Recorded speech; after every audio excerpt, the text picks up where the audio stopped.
Ito ay rated SPG. Striktong patnubay at gabay ng magulang ang kailangan. Maaaring may masiselang tema, lengguwahe, karahasan, sexual, horror o droga na hindi. Hawak na nga ni Doc Lyndon ang katotohanan dito nga kay Zoe. Kaya naman gagamitin ito ni Doc Lyndon para nga bumait itong si Zoe kay Annalyn.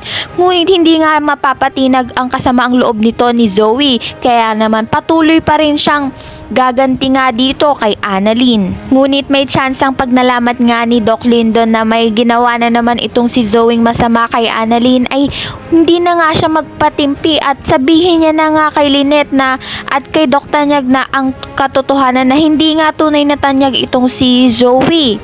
Nang sa gayon, matuldukan na nga ang kayabangang taglay nga nito ni Zoe.